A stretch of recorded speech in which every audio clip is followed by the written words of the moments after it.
Hey everybody, it's me over Jones back with a new video, and this is a update on the Western Field 550 shotgun that I bought. I bought for $100, but I did some modifications to it, and this is a video made by the request of a YouTuber named Julio Morales. Hey Julio, I hope you did buy the one that was on auction, because there are various upgrades you can do to the 550. Now, like I said, this is made in 1973. Mossberg 500 came around 1961, and there was one improvement I can think that was done to it, and they did two action bars, because the original ones had one action bar.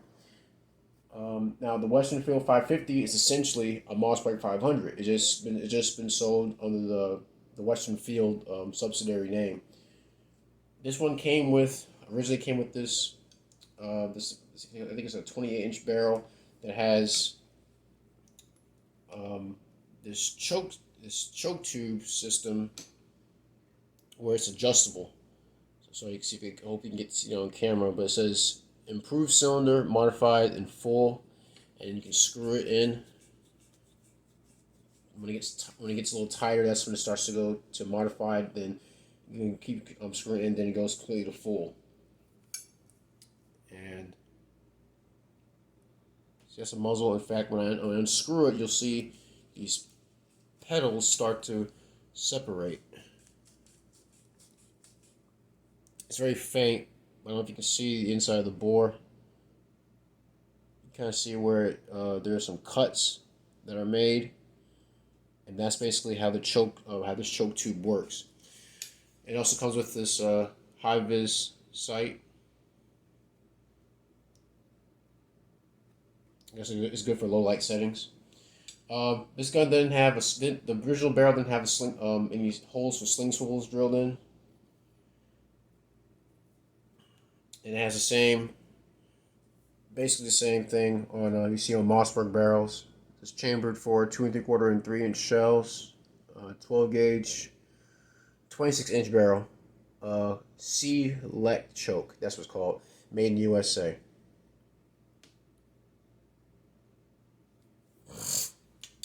And the gun, if you remember when I bought it, it had this funky green. Well, it had this funky green paint on it that I had removed to where you can see all the wood.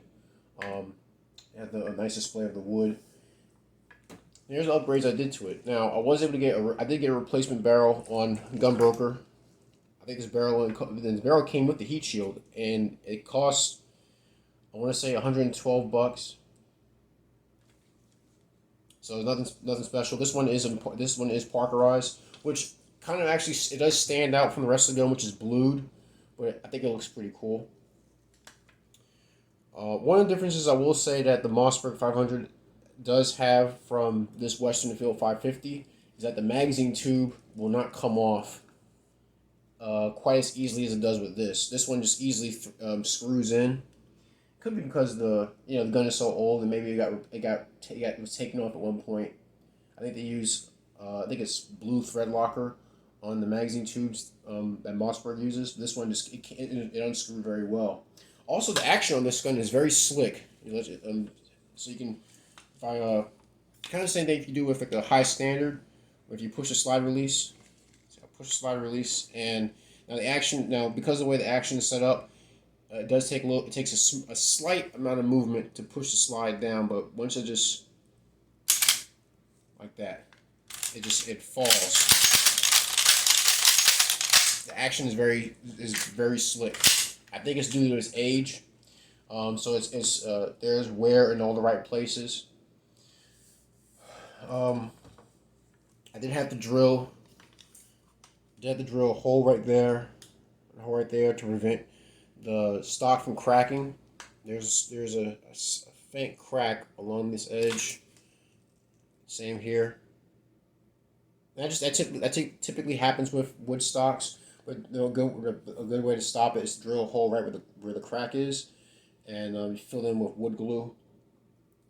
This one I didn't fill these in with wood glue because it didn't seem like it needed it. From the at the time. Same safety as you see on the Mossberg 500.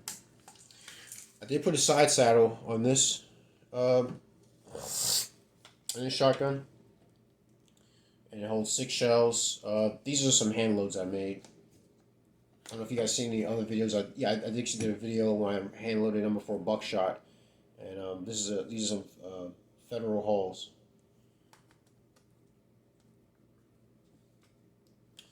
But yeah, and I didn't really do much to this gun to modify it. Well, aside from getting a sling. This is a black leather sling, a military one.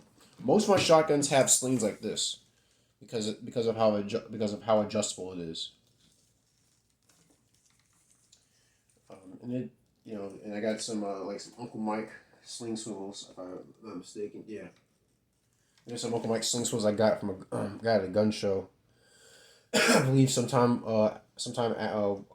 after buying this shotgun. I generally will buy Sling Swivels every now and then, just because I know that if I'm gonna get a shotgun at some point, and I'm gonna put a sling on a shotgun. So that's one of the things I keep on hand to make modifying these guns seamless. Because I don't put a side. I mean, because it doesn't really matter much if I don't have a side saddle on a shotgun, but I want to at least have a sling on it, because I can if I ever have to be on the move, I want to at least have something that I have a way of carrying on me, so my hands are free.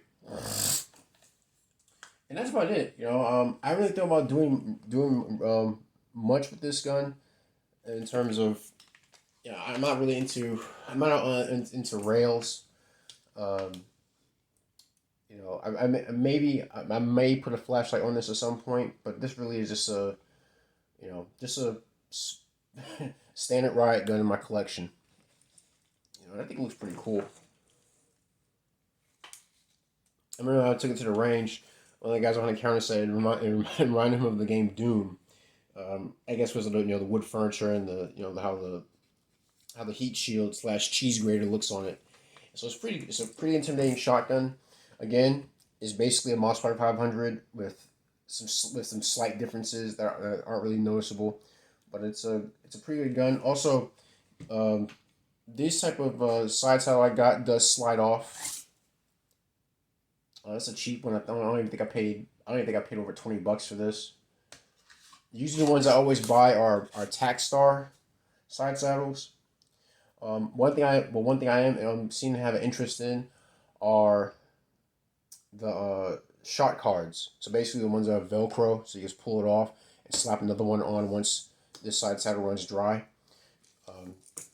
In fact, actually, I'm not sure if I can find them online again. I got this off of eBay, but I know these are replaceable. And they make. I mean, if this one slides off, you can actually slide another one on.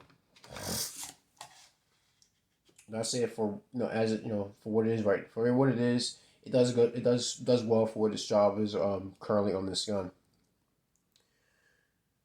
But that's all I wanted to say today. I just want to give a shout out to Julio Morales for asking for the request on an update on the shotgun. It's fun to shoot, very fast. Not as fast as a high standard, as my high standard riot gun. That has the slickest action I've ever seen on any pump shotgun. There may be something better out there, like maybe a Winchester 1300 Defender, or maybe one of the Benelli Novas. But as far as I can tell, that shotgun's from 1975. Slickest action I've ever experienced on any shotgun. But this gun is pretty fun to shoot. Like I said, I got this for $100. And so if I include the sling, the side saddle, and the replacement barrel, that's maybe another less than the extra $200 put into this gun to get it to where it is right now. So I would say if you find one, unless you don't chop the barrel down, because this is actually this could be very useful. If what you could do is you could possibly actually heat this up to where I think these are soldered on. Soldered or brazed on, heat up to where you can actually pull this off, and then maybe attach it to a shotgun with the riot size barrel. I've only seen one of those on the Top Flater Mouse video, where he talked about the versatility of the shotgun. I've seen one of these on it looked like a Mossberg 590. But yeah, I'll say hold on to these barrels if you can. There's still plenty of Mossberg barrels out there that will fit. because this is original Mossberg barrel on the Westernfield shotgun. So if you find one, snatch it up. Hopefully it's in great shape. But please share your thoughts. Leave a comment section. Like, share, and subscribe. If you want to help out with the channel, you can go to my YouTube homepage. Look for the Give Up That Cheese button and take it to PayPal. All donations are appreciated. Any gripes, complaints, send me a PM. I'll see what I can do to address them. But that's my video. So just an update on the Westernfield 550 and the modifications I've done to it. I'm Edward Jones. You guys take care, be safe, stay strapped, and God bless.